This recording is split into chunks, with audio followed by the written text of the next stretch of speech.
কিস্তি লইতে লইতে ফকির হয়ে গেছে, কিন্তু বেডি খুশি হয় না, উতাইতে খুশি হয় না। ৬,০০০ টাকার কিস্তি। সেদিনও আমার এক লোকে বলছে, হুজুর আজ ৬ লাখ টাকা হয়েছে আমার কিস্তি। এখন বৌজি থুইয়া বাইতে বাইকে গেছে, তার ভাই আমার কাছে দোয়া চাইছে এই কয়দিন আগে, অভাব চায়। এটা বড় ওই যে আল্লাহরে নাফরমানি করছো, আল্লাহ বলে শাস্তি উঠে গেছে।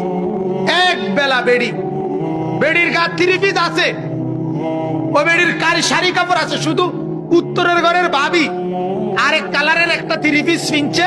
বেড়ারে আইয়া কইছে, বিশ্বাস করো তুমি যদি নিজের চোখে দেখা, উত্তরের ঘরের ভাবি একটা 3 পিস কিনছে রে, আল্লাহ আল্লাহ আল্লাহ, এটা এত সুন্দর, আমি এটা কিটা কিনলাম ভিসা দিয়ে। বেড়ি জামাই রে কয়, তুমি যদি নিজের চোখে দেখতা, তুই বেড়ি নিজে আরেক বেড়ি রে দেখাইতে বললা দাওয়াত দিতেছ, বেকুব তোর বাতরান দেখে। যদি হেবিডি রে ভাগ্য যায় তো জামাই,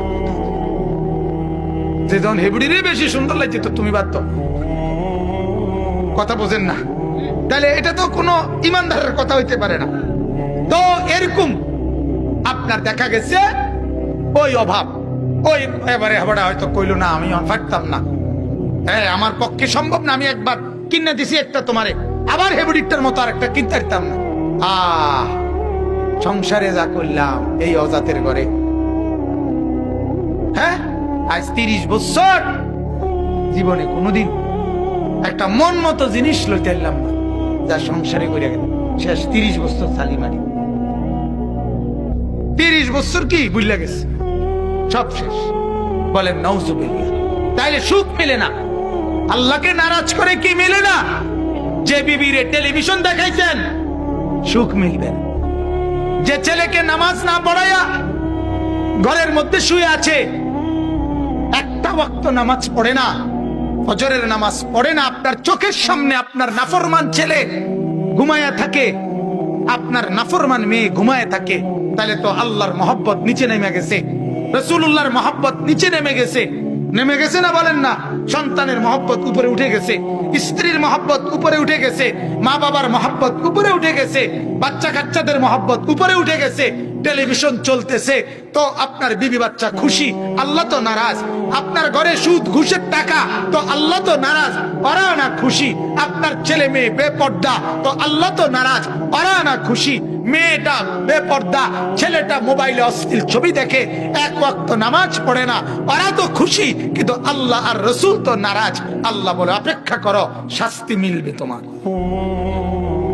ওয়াল্লাহু লা ইয়াহদিল কওমাল ফাসিকিন। শেষ কথা হলো আল্লাহ তাআলা বলেন, ও বান্দা মনে রাখো, পাপীকে, নাফরমানকে, অবাধ্যকে, ফাসিককে, কবিরা গুনাহকারীকে আমি আল্লাহ হেদায়েতের পথ দেখাই না, আলোর পথ দেখাই না, জান্নাতের রাস্তা দেখাই না। গুনাহমুক্ত জিন্দেগিতে জান্নাতের ঘ্রাণ, আরে গুনাহওয়ালা জীবনে আপনি জান্নাতের ঘ্রাণ পাবেন। গুনাহ আপনাকে গুনার দিকে টেনে নেবে। একটা সিগারেট আপনাকে পরবর্তী সিগারেট ধরাইতে উৎসাহিত করে, একটা ছবি আরেকটা ছবি দেখতে উৎসাহিত। কথা বুঝছেন কিনা? এজন্য আল্লাহ বলেন, পাপী নাফরমানকে আমি পথ দেখাই না, পথ দেখাই। এজন্য ভাইয়া অনুরোধ করছি, তাইলে আপনার আল্লাহ সংসার করতে নিষেধ করছে, ঠিক না? কথা বলেন না কেন? আয় রোজগার করা নিষেধ, বউ বাচ্চা পালা নিষেধ, শুধু নিষেধ আল্লাহকে নামায় দেওয়া, রাসূলকে নিচে নামায় ফেলা। এটা কি? এটা খেয়াল আপনি দেখেন। আমি আপনাদের কাছে অনুরোধ করলাম, ভালোবাসার এই স্লোগানটা আপনারা নেন। আপনি আপনার ছেলেটা দেখেন নামাজ পড়ে না, কেন পড়ে না? আপনি একটু ভাবেন, বিবি কেন পর্দা করে না? আপনার ঘরে কেন টেলিভিশন চলবে? আপনি একটাবার বিবেককে বলেন, এটা কারে খুশি করার জন্য আপনি টেলিভিশন চালাচ্ছেন? আপনি অবৈধ রোজগার কেন করছেন? যে ছেলেটা এক ওয়াক্ত নামাজ পড়ে না, তার লাগে কিস্তিতে টাকা লইয়া তারে বিদেশ পাঠাইতেছেন, আপনার কি অর্জন হবে এতে? বাবা বলেন, আখেরাত কথা কয় না, খবর দুনিয়া। হতো না, এতে খবর রাখতো না, খবরও রাখবে, খবরও রাখবে। কথা বুঝছেন?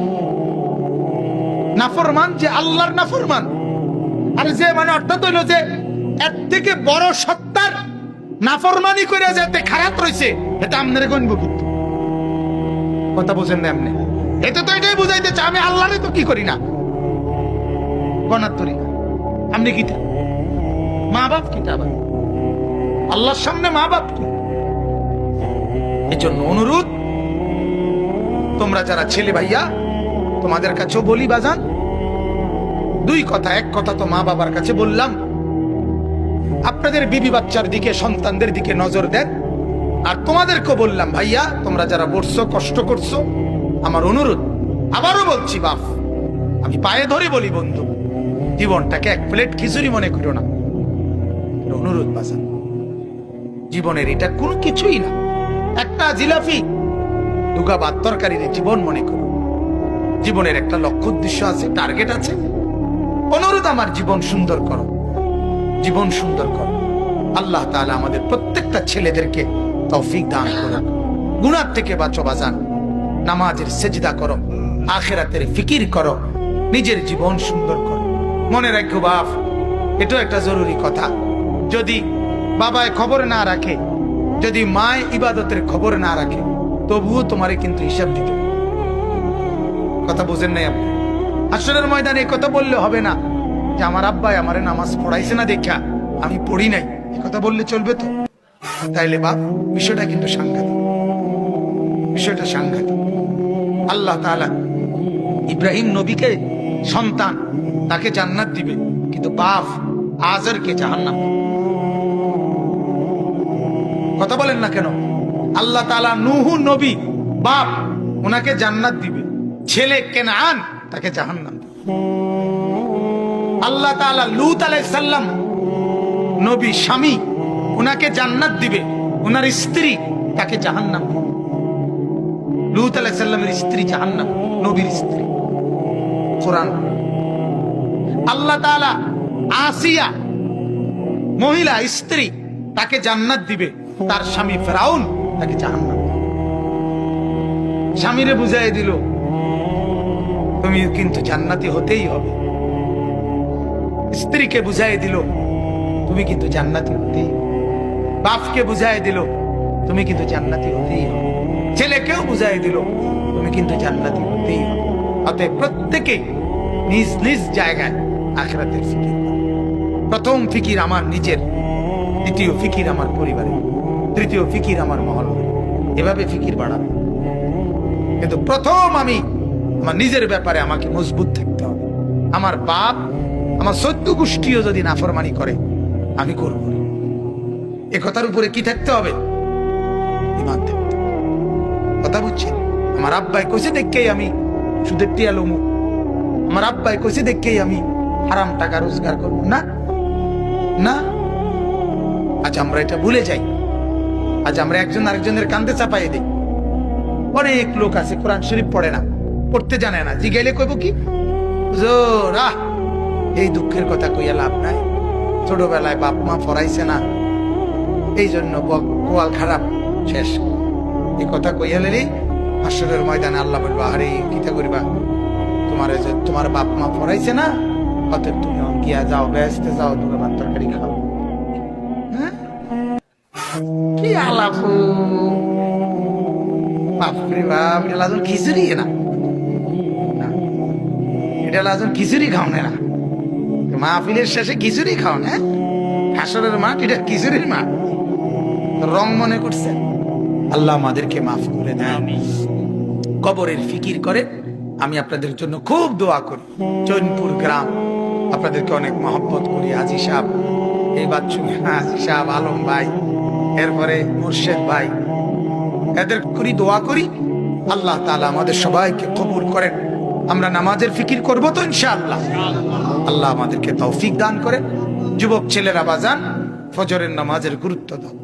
আগামী দিনে বিশ্বাস করো ভাই, এই কোরআন হাতে বলি, আগামী সামনের সময়টা খাদ্য পড়ার লড়াই হবে না, ঈমান আর বেঈমানের, মানে ঈমান টিকায় রাখার লড়াই।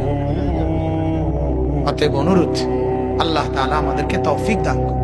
আগামীর সময়টা মাহাদি আর দাজ্জাল, একদিকে মাহাদি আরেকদিকে দাজ্জাল। এজন্য মাহাদি ইমানের পক্ষে, দাজ্জাল কি কুফরের পক্ষে। আমার কথা পরিষ্কার, 7-8 লাখ টাকার লস না, 70 লক্ষ টাকার লস আমি মেনে নিতে রাজি, কিন্তু আমার সেজদা যেন ছুটে না যায় এটা আমি খেয়াল রাখতে রাজি, আল্লাহর কসম। সোজা হিসাব, দুনিয়া পুরাটাই লস, ঠিক কিনা বলেন না? দুনিয়ারে আল্লাহ পুরাটারই কইছে ধোঁকা, কথা কয় না? দুনিয়া পুরাটারে আল্লাহ বলছে তামসা। ওয়ামাল হায়াতুদ দুনিয়া ওয়ামা হাদিহিল হায়াতুদ দুনিয়া ইল্লা লাহবু ওয়া লাইব। আল্লাহ বলে আমি বানাইছি বান্দা, আমি বলতেছি এটা তামাশা, এটা খেলাধুলা, খেলনা। আমনে না কোন এটা আসল, আল্লাহ কয় এটা খেলনা।